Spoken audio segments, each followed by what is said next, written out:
Hello, everybody. My name is Jack Fishman. I'm the Community Conservation Officer at Project Aware. Today, we are going to learn how to conduct a successful Dive Against Debris event. This presentation will be broken into two parts: setting up the Dive Against Debris and running a Dive Against Debris dive. This presentation will help you understand how to run and safely operate this event, alongside a step-by-step guide that reinforces each process with valuable resources and ideas. Without further ado, let's dive into it. Here is how to properly use this guide. Each step contains relevant resources as mentioned previously, from checklists and email templates to example productions of events. These processes are based on successful project-aware Dive Against Debris events from across the globe. To see more examples, check out the Dive Against Debris map featured in the top right of this slide. We are also going to focus on how to properly manage your participants above and below during the Dive Against Debris event. Finally, we will review how to successfully submit your marine debris data, and then how to properly document your event to share with your community. Make sure to visit our Aware Teaching Hub to find all instructor and student materials.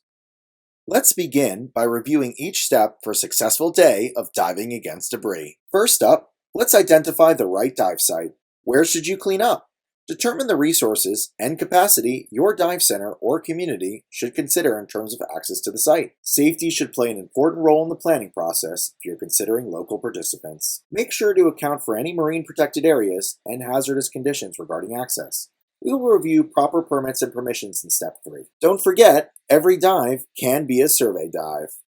Next up, who should join the dive? Determine proper roles and responsibilities for any participating instructors. If local recreational divers are joining, consider staff who are the best fit for safety and supervision during the dive. Will you need extra supervision? Make sure to coordinate with management so everyone needed can be available on the day of the event. Encourage conducting staff-only or professional level Dive Against Debris. These will be really useful for training purposes. It will also minimize the risk with local recreational divers and participants. Now, let's talk about required and recommended gear for Dive Against Debris. The right gear will ensure safe practices underwater and help avoid mistakes or injury. If applicable, use gloves to protect your hands. Bring cutting tools to avoid entanglement and to avoid using excess energy or air. Consider marketing materials, such as banners or flags, to help document the dive and capture promotional images. Of course, make sure to have proper disposal bags or containers to keep the debris safe during the removal and sorting process. One of the most important considerations is safety. Make sure you know what the water conditions will be on the day of the dive. Do you need permits to enter or operate in a marine sanctuary? Attached are some links that will help you through contacting relevant government authorities or organizations alongside email templates to ensure a smooth and effective communication process. Included as well are some examples of permits to help understand this step better. Don't forget to have everyone sign the Dive Against Debris liability release, which can be found at the link below for your convenience. Next, let's talk about training and knowledge development. Have you considered if you want to incorporate the knowledge development portion of the Dive Against Debris? Consider planning this part of the event in the morning or prior to the dive. If you are teaching an advanced open water certification, consider integrating Dive Against Debris as an adventure dive. As a one-dive specialty, it qualifies both as an adventure dive and a full project-aware certification. This ensures ample time for your participants to get the knowledge they need to have a successful event ahead. For some tricks, presentations, resources, and an updated specialty instructor application for this, visit the link below. Now that the dive site is confirmed, our roles, expectations, and training are aligned, and we have successfully set up our project-aware cleanup, it is time to run the Dive Against Debris dive. Part 2 of this walkthrough will introduce you to the steps needed to have a safe and productive Dive Against Debris underwater. The first thing we have to decide is, are we going to charge for the event? Payment is not required by any means, but having a paid event with a Dive Against Debris certification can build a tangible value for your community, your dive center, and help embed new conservation programs into your business. When considering a price, factor in your existing dive trip prices, then determine if including a PADI PIC, Project Aware donation, and factoring in gear as a bundle is possible to build the tangible value as clearly as you can. During this check-in process, let's make sure all the participants are properly registered and have signed the proper release forms. This is especially important if you plan to certify them as Dive Against Debris specialists. Now that everyone is registered for the event, Let's begin reviewing the briefing process. Let's use the tools provided below or refer to your local experiences. Some important points to cover are as follows.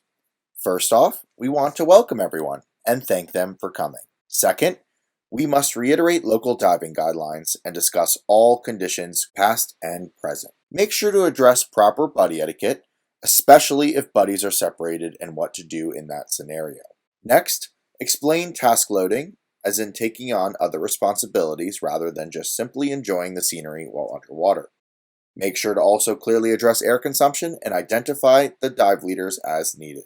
Next up, should it stay or should it go? It is especially important that you mention to your participants what debris you might encounter underwater and when to leave it there. Refer to the Project Aware Marine Debris Survey Guide included in the link below for more information on this process and to ensure a safe and legal dive against debris process. Next, we should mention the safest dive boat or dive site entry and exit procedures. Once all the safety procedures are properly explained, let's dive into the conservation impact and explain the importance of submitting the marine debris data to Project Aware's database. Don't forget to invite all the participants to join you in the debris sorting process so they can clearly understand all the spoils from the cleanup. Finally, let's thank everyone for participating. If you demonstrate your excitement and enthusiasm, they will also feed off that energy and have a safer, more enjoyable experience. As we mentioned during the briefing process, it is now time to have a safe and successful dive against debris dive. Once again, make sure you have proper supervision for whatever ratios are needed. Double check the weather and local conditions one more time. Coordinate with the captain or dive leader for the type of dive experience you can expect. For example, is it going to be a local beach entry or drift dive outside a known area? Make sure to clearly outline the experience expected for all parties involved. See the link below for more resources and recommendations, as well as a reminder of PADI's local diving guidelines. Remember, it is always safer to reschedule your event for another day if conditions aren't suitable for all participants or skill levels. Fantastic! Another successful dive against debris. Now it's time to measure the conservation impact. If you are conducting a dive against debris in a group, make sure only the dive leader submits the data to avoid duplicate submissions. You'll want to take an accurate reading of the GPS from the dive site using an appropriate device while on the boat or area of water access. Make sure the GPS reads clearly in the water and not on land. Next, using the Dive Against Debris mobile app or estimation tool, measure the area you conducted the dive inside of. If the area reads larger than 2 football fields, or 13,600 meters, and 146,388 feet, consider retaking the area, as that number will be too high for normal circumstances and require a quality review with our data team. Zooming in closer on the map will help prevent most miscalculations. If your group didn't find any rubbish, don't fret. 0 is still very much a number, and we want that information too. Clean site information is just as important as areas that are found with debris, to help us understand where the key issues of marine debris are and to help you plan your next dive against debris effectively. Refer to the links below and the Project Aware Marine Debris Survey Guide for a full breakdown on the data submission and sorting process. Once you have safely completed the dive, made it so the science can relate, it's officially time to celebrate. This is by far one of the most important steps. Make sure to share the success with your participants and let them know what conservation impacts they made. Not only will this help encourage future participation, but it will also help set up advertisement for your next event. Make sure to film and document your event with lots of images and videos to share with us. We know inspiration and guidance helps with this process, so see below for clear examples of some video productions. It is your passion for protecting the ocean that makes such a difference, and we can't thank you enough for all your support.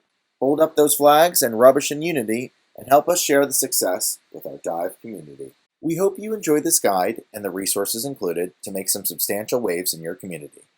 Please contact us at information@projectaware.org for any questions or further assistance in helping make your Project Aware Dive Against Debris a success. Thank you so much and have a great cleanup.